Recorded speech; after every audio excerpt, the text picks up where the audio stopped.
Some good news for the low-income and fixed-income beneficiaries of Social Security, retirement, SSDI, survivors, SSI, VA, and RRB. I have all the details and everything you need to know right here in this video. Let's get right into it. But really fast before we do, thank you so much for joining me. If you're new here or if you haven't done so yet, make sure to subscribe by hitting that button right down below the video, as all of this information continues to change very rapidly right now. But I am your one and only daily advocate, and I am very much dedicated to you and this community to do all the research, to boil it all down into these short videos so that you can stay updated with all of these changes as they continue to happen. So again, thank you so much for joining me. Make sure to subscribe down below if you haven't done so yet, and let's get right into the update.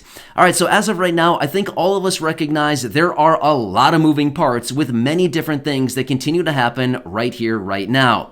Well, believe it or not, there actually are some pretty encouraging reports out there right now and some things that are currently being worked on for the low income and the fixed income.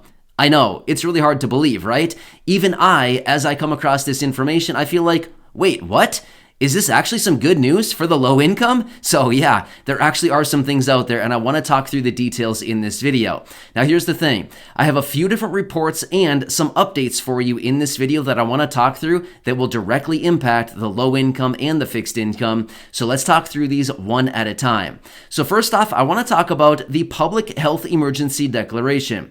As of right now, this is set to expire in about 7 days. Well, let me give the latest details on this, because here's the thing. You might be wondering, what do we really care about the Public Health Emergency Declaration? We actually care a lot, because here's the thing.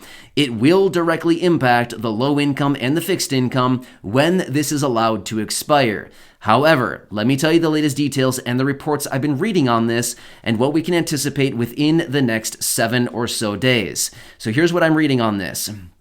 They have said, prior to this expiring, they will give us a 60-day heads up. In other words, they have not given us a 60-day heads up. So this would anticipate that at some point between now and the next 7 days before this thing actually expires, that we should be getting an announcement saying we're going to be extending it, which would be a big deal and would actually be a big win for the low income and the fixed income. Let me give you one quick example why.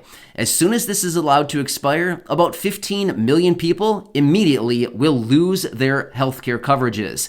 Those people who are on Medicaid right now, there's about 15 million people out there who will immediately lose Medicaid coverage. That's just one example of why the Public Health Emergency Declaration is a very important thing, and as soon as this thing expires, it will impact a lot of low-income people. Let me give you another quick example. Right now, there are millions of people receiving the extra allotment for your SNAP benefits. As soon as the Public Health Emergency Declaration expires, that allotment is gone. It will not be allowed to be sent out anymore. These are just a couple quick examples. Also, let me give you one more quick example why the Public Health Emergency Declaration in place is a pretty good thing. Here's why. Right now, the states and the federal government have special privileges that they can actually exercise right now with this declaration in place. As soon as that declaration expires or is removed, all of these special privileges are no longer allowed to be exercised. So it's very important that this thing stays in place. So here's what I'm seeing from the reports. They will likely be doing an extension on this. Again, a big win. This is a good thing. And we should be getting that announcement here within the next 7 or so days to let us know how long this extension will be. Now, another thing too, as long as this declaration is put in place, the governments, as in the state governments and the federal governments, have basically a better justification for sending out extra money, benefits, stimulus checks, monthly checks, all kinds of these different things. Provided this declaration is in place, they basically have a pretty good justification for sending out more benefits. If this is allowed to expire or it is removed, it's going to be a harder, kind of an uphill battle for them to actually send out more money, benefits, checks, all kinds of stuff like this. So that one is a very big one that we got to watch very closely. Next, I want to lay this one out for you as well. Within the next few days here, we should be getting another very key announcement on the final decision that came out of Medicare just the other day on that Alzheimer's prescription. Again, this is likely going to be reducing the Medicare Part B premium. I've been seeing seen some information on this, and according to what I've been reading on this, they will be making an announcement here, which will likely be an announcement to reduce the Medicare Part B premium, which I know a lot of you right here in this community are living on a fixed income benefit, and you have Medicare Part B. Therefore, you're paying on that high premium, $170 every single month, and that is likely going to be reduced. So that is going to be another big announcement here coming within the matter of the next few days here. Pretty good stuff. Here's another thing I want to throw out there. Now, I think at this point, all of us are probably completely sick and tired of the whole COVID situation, right? I think a lot of us are feeling like we're totally over it. We want to be done. But let me tell you the latest details out of Dr. Fauci. He was just out a couple days ago and said we're likely going to be seeing an uptick in cases here over the next few weeks, and we're likely going to be seeing another surge this coming fall. Well, guess what? Fall is only like 4.5 months away. It's not that far away. My point is, it's going to be coming really fast here. So, according to what Dr. Fauci is saying, we're likely going to be seeing this another surge here coming later this year in just a handful of months. Well, here's the thing. As sick and tired of COVID as we are, all the restrictions, all the COVID stuff going on out there, we also have to remember too, on the other hand, COVID is the reason why we got stimulus checks in the first place. Okay, so I'm not saying like, oh, COVID's a good thing, let's hope that it comes back. I'm not saying that at all. But we also have to remember too, COVID is the reason why we got stimulus checks. That's the whole reason why the economy kind of shut down in early 2020, why we've had all these restrictions put in place, why we've had the public health emergency declaration put in place, why we've had extra benefits for SNAP beneficiaries, why we've had all of these extra benefits out there for millions of people who are low income or fixed income. So the point that I want to make here with this is, even though COVID is annoying, even though COVID is no fun, even though COVID, we want it to go away and never come back, the deal is, if we get another surge a little bit later this year, even on one hand, it's a bad thing. On the other hand, it may be kind of a good thing for all of us who are looking for additional benefits, money, stimulus checks, anything like this. Anything could come of this. So here's another thing that I want to throw out there as well. We've talked about this in separate videos, but I want to throw this out there. Let's just say that as we approach fall, COVID cases start to spike. Let's just say, August time, COVID cases start to spike. Again, I'm not the doctor. I'm not the expert. I'm just simply laying out a hypothetical example just to say, just if this actually happens. Let's just say August rolls around. Summer is kind of winding down. Fall is starting to roll in pretty soon.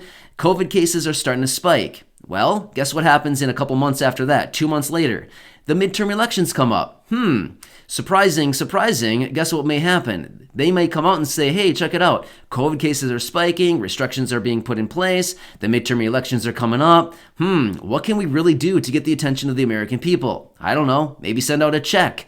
My point is, I have no clue what the future is going to hold for us. I have no clue. I'm not a fortune teller. I'm not a palm reader. I am not a psychic. But my point is, a little bit later this year, if all of the stars align and everything comes together, COVID starts spiking again, the midterm elections are coming up, Congress is looking for a way to secure some votes, they may be looking for a quick fix and say, hey, maybe we could allocate, I don't know, a couple $100 billion and send out some checks for the people who are still struggling right now. Again, just throwing out an example of something that may possibly come. Here's the thing. We know that Congress, they want to do some things ahead of the midterm elections. This is a key kind of timeline that we have been looking at, and Congress has also indicated we've got to get these projects done before the midterm elections, including the newly revised Build Back Better agenda, the plans that we've talked about in separate videos, like the SSI Restoration Act, the Social Security 2100, as well as a variety of other projects that they want to get done before the midterm elections.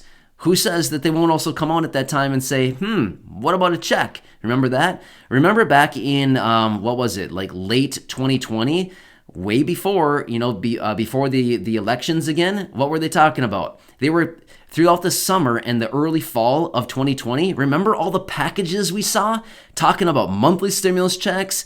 There was all kinds of stimulus checks being introduced at the time. Do you remember that? The HEROES Act, the HEALS Act. We saw multiple other proposals coming out there, multiple trillions of dollars coming out. That was right before the election. Do you remember that time? I certainly do. Anyway, my point is, it's going to be an interesting time rolling up over the next few months here as we approach the midterm elections and all of these other things that are happening out there. Anyway, short term, there's some good things going on out there. There's some encouraging information for the low income and the fixed income. And of course, we're waiting for those couple key announcements here over the next few days. And as we do get those, of course, I'll be right back here for you, breaking it all down, helping you out in any way that I possibly can, and making sure that you're staying updated with everything going on. So I'm here for you.